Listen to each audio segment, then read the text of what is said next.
new churches is expensive. The average cost to start a new church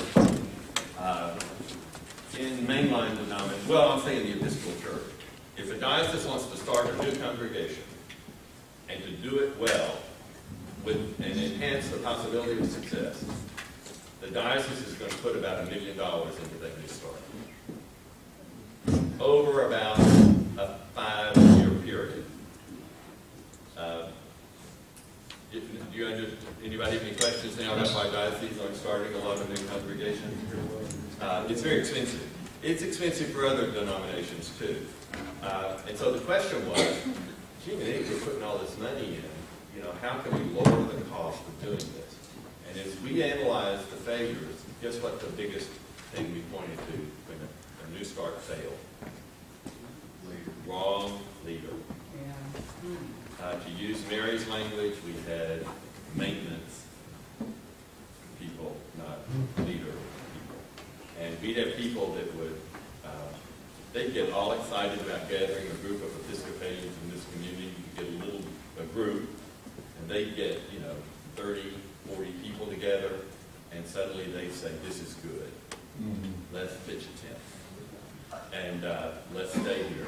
And then it would stop, and the diocese was putting a salary and startup costs and all this stuff, and suddenly the place, they started taking care of themselves and not bringing in the people. So the question was, how can we find those leaders that can actually start the church? And we looked around at a lot of things. We did some research as a group. We got some Lilly grants to do some research. We published some of that research. And finally, we realized we knew that there were people out there that could do this work. And we said, how can we find them in our own denomination? And we went to the Gallup organization, and they worked with us. Now, the reason it's important that we did this together was the Episcopal Church did not have enough history in starting new churches to do any research that had any statistical reliability. We didn't have a big enough pool of those people that could actually do it. We had a huge pool of those who couldn't. Had proven they couldn't, but we had very few that we knew could do it.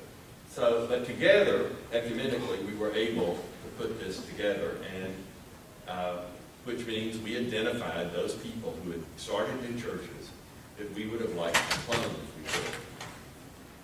And Gallup began to look at those people and to talk with them and to do their interviews and to sort out what distinguished those people from the rest. Now, in research like this, you have to have a control group.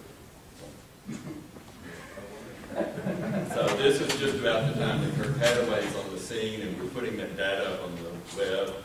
And so Kirk, I remember once it was at the General Convention, we were sitting there, and Kirk Hathaway had a stack of papers about that thick in his lap, and he's thumbing through it. And I said, what is that? And he said, that is, each of those pages represents a congregation that was doing this, and then called this priest and went this.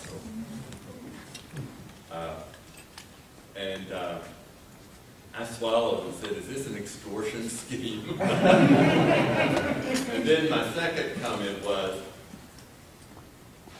are there repeat offenders? Can we label them? But at any rate, we did the research, and Gallup, of course, you want to know, a lot of things are common to the successful and the unsuccessful. It was interesting, and that's always the case in research. We're looking for those distinctive things about the church planter. For instance, I can't tell you that people that pray are more successful at starting new churches than people that don't have a rule of life. That just doesn't show up. A lot of faithful, spiritual, deeply spiritual people who pray regularly can't start churches. So that's a common thing. Prayer doesn't separate. But we look for the things that do separate. And we came up with a new church, an assessment tool for new church planters. And lo and behold, we started using it. And dioceses would use it when they get ready to start a church. They'd get some people that they thought might be a person they'd want to do this, and they do this assessment and see if they would, if they assessed as a church planter. Victoria, a person. No, it's the person, the leader. Victoria Hurd, who was doing church planting work with Bishop Jones in the Diocese of Virginia, and probably had more experience, had a huge amount of experience with starting new congregations and identifying clergy leaders who could lead that, was a little skeptical. And so after we did the research with Gallup, Victoria gave the assessment tool to her mix of folks, including the ones that she knew were church planters, and some that she knew did a bad job of it, and some that she thought, and when she got through it, that she came back and said, Charles, I think the tool is valid. So we did a little bit of informal research after we did it. We discovered, interestingly enough, that a lot of our diocesan staff have the gifts to start new churches.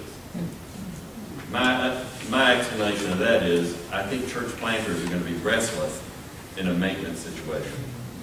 And they just don't, it doesn't challenge them enough. And the only thing the church could offer, because we weren't offering, we don't hold up church planting as a legitimate thing. They look for a more challenging job than being a parish rector, and that was a diocesan position. So, after we did that, which denominations were most successful at planting churches, and do you know why? None of the above. Baptists had a pretty good handle on it, I guess. We can claim lots of company in miserable failure. The ones that are most successful, the people most successful at starting new churches are not educated, not supported by denominations and institutions. They are passionate people that are called by God to do this, and they lose their life doing it. And if you look around at the people, but I'll say something about that when we get into the marks, but I think it's important for you to understand how we got into this. The plan all along was we realized with Gallup that once we started this research, they would do both church planters and redevelopers for the same cost as they would do either one of them. From their point of view, there was not much cost difference.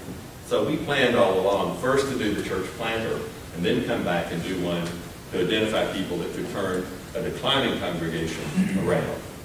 And that's what these marks that we're going to be talking about today. And that's just beginning to be used.